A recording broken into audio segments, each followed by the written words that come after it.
Olá, meninos, como é que estão? Depois aqui de uns dias de falhas na plataforma, de eu estar completamente doente, já vos fiz as últimas videoaulas, já foram todas comigo fanhosa e meia, a coisa teve complicada. Acho que foi a Ana que na altura que falámos da última vez, ela estava com, ou teve com gripe A, acho que me passou assim por chamada, não sei bem o que é que se passou aqui. Mas não tive Covid, não sei o que é que tive e já passou, pronto. Espero eu que já tenha passado, ainda ando meio ranhosa e com tosse. Mas pronto, vamos então acabar este módulo, o módulo 2, em que vamos falar da linguagem adequada à comunicação telefónica. Como eu vos disse, eu não tenho muita matéria para dar, tenho estado a tentar esticar para que isto dê para alguma coisa, mas eu não está sempre a repetir as mesmas coisas. Portanto, olhem, vai ter que ser. Então, é assim. A comunicação oral utiliza o código da fala e está baseada na voz e no emprego de símbolos nas palavras que formam uma língua. Por exemplo, no caso do meu curso, os símbolos são estudados em semiologia ou semiótica, é assim uma coisa, e as palavras, ou seja, cada palavra não deixa de ser um símbolo, pois representa algo na realidade. Por isso é que eles falam aqui nas palavras como símbolos. Existem variações de fala provenientes da origem, região, idade, classe social. Isto aqui, este tipo, podemos ter um sotaque mais do norte, ter outro, sei lá, usar mais calão do que o que seria bom, e já se sabe que ao telefone não se pode utilizar calão. Mas ela sempre ocorre dentro de uma esfera comum que permite a compreensão das pessoas envolvidas. A fala possui ainda uma série de recursos auxiliares que facilitam a sua compreensão, como os gestos, as expressões e o tom de voz. Eu falo muito com as mãos, o que não é bom para quando estamos aqui eu vou falar para um computador. A comunicação oral não possui os gestos. Aqui neste caso nós possui porque vocês estão a ver, mas se estivermos num call center, vocês podem estar a fazer muitos gestos que ninguém vê, só os vossos colegas de trabalho é que veem. Então a comunicação oral, lá está, possui diversos elementos e variação e está sujeita a uma série de interferências. O processo segundo o qual as ideias e a informação são convertidas em mensagens para serem transmitidas deverá ser devidamente analisado. Portanto, existem duas situações que podem prejudicar uma boa comunicação. A inabilidade de pensar claramente e logicamente no que vai ser comunicado.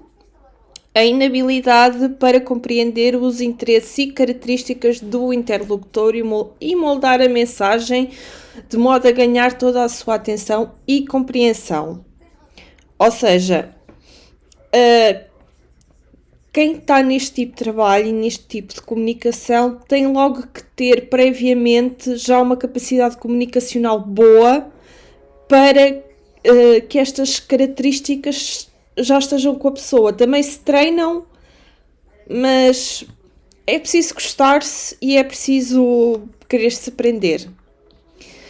Se não conseguiu que percebessem o que pretendiam, provavelmente construiu uma mensagem só para nós recebermos. Ou seja, se eu construir uma mensagem que vocês não percebam, a mensagem acaba por ser só para mim. Se não apresentar a informação de forma suficientemente clara e adequada ao público, este poderá ter dificuldades em seguir a sua linha de pensamento. Acho que também entendem. Por isso, ter em mente que procurar clarificar as ideias antes de comunicar, definir o verdadeiro objetivo de cada comunicação, analisar antes de comunicar todos os aspectos materiais e humanos envolvidos, ao planear as comunicações e, quando conveniente, consultar os outros, ao comunicar, ter muito cuidado com eventuais duplos significados e com o conteúdo básico da mensagem. Isto tudo tem que ser feito quando de estarmos numa mensagem, portanto, numa chamada.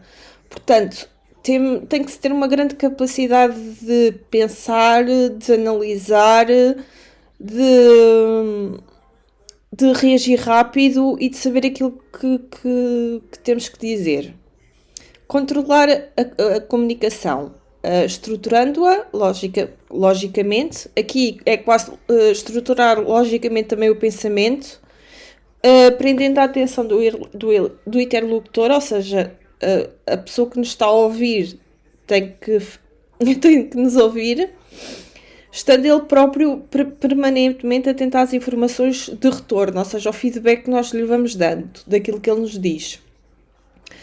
Acompanhando e confirmando o que for dito, face às especificidades da comunicação telefónica, o processo de comunicação entre o profissional e o cliente desenvolve-se, sobretudo através da modalidade verbal e os aspectos não verbais que acompanham. Saber atender por telefone é saber descodificar o tom de voz dos clientes. Lá está aqui a palavra interlocutor sempre a meter-se. E é também saber escolher o tom adequado para responder. Isto é muito importante, o tom adequado para responder, porque eu posso-vos dizer que se nota bem quando nós não estamos bem dispostos, quando nós deixamos passar que não estamos bem dispostos e quando já estamos fartos de certas chamadas. É preciso conhecer a linguagem dos tons de voz, é preciso educar o ouvido, é preciso conhecer e contrastar o tom natural da nossa voz, é preciso educar a voz para os diferentes interlocutores e para as diferentes situações, educar não só a voz, mas também as palavras. É preciso aprender a escolher o tom adequado para a resposta correta no momento apropriado. Às vezes dizer coisas incorretas ou que nos saem sem querer no momento desapropriado é meio caminho andado para perder o cliente. Cuidados a ter em conta: descontrair, não parecer que, porque se nós estivermos confortáveis, se não estivermos confortáveis parecemos irritados, ou se estivermos muito bem dispostos parece entusiasmo a mais. Também não convém ser lacónico. Atender ao fazer o telefonema sem pressas, levar o tempo necessário. Isto se a instituição de trabalho que nos contratar não nos obrigar a ter tempo para as chamadas. Manter-se profissional e sorrir, que se reflete na voz. Mostrar-se cordial sem se mostrar muito familiar e pronto a ajudar e interessado. A voz que apresenta ao telefone deve ser tão atraente que provoque no cliente o desejo de nos conhecer só por nos ouvir. Esta não transmite apenas informação, mas também atitudes como cortesia, interesse, preocupação ou desinteresse, agressividade ou insegurança. Além da voz, a entoação a atender o telefonema revela a educação, a sociabilidade, a afabilidade e a eficiência do funcionário que está por trás do aparelho.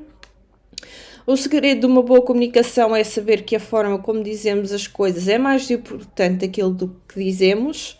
Como temos pouco tempo para passar a mensagem e não podemos mostrar documentos, fazer demonstração ou apoiar-nos na linguagem não verbal, as palavras que empregamos são determinantes. São as palavras que conferem sentido à mensagem, sendo um elemento decisivo para estabelecer uma relação de confiança com o cliente. Para criar um maior impacto da sua mensagem, é importante recorrer ao maior leque possível de expressões através de gestos, tom, voz e vocabulário. É natural que durante a atividade profissional e quando se fala ao telefone, por vezes surjam situações que apresentem palavras difíceis de compreensão ou que na sua maioria se tenha de soletrar e que o nosso interlocutor, nosso cliente, deverá anotar. Por conseguinte, devem utilizar-se palavras padrão de conhecimento mais ou menos alargado e comum que vão transmitindo letra a letra como se compõe a palavra. Palavras convincentes, palavras fortes, palavras simples, fáceis de compreender, palavras utilizadas pelo cliente, palavras que ilustrem a situação que pretende exprimir, um estilo afirmativo e direto, uma linguagem adaptada ao interlocutor, um discurso sintético e objetivo, palavras ou frases que permitam confirmar o que está a ser entendido e que permitam verificar se o outro compreendeu corretamente. Pois aqui está um conjunto de expressões que se devem usar no atendimento ao telefónico, que é só verem. E aqui está as que não se devem, as que se devem evitar. Penso que isto é só verificarem e efetivamente estas são as expressões que se devem utilizar e as que não se devem utilizar.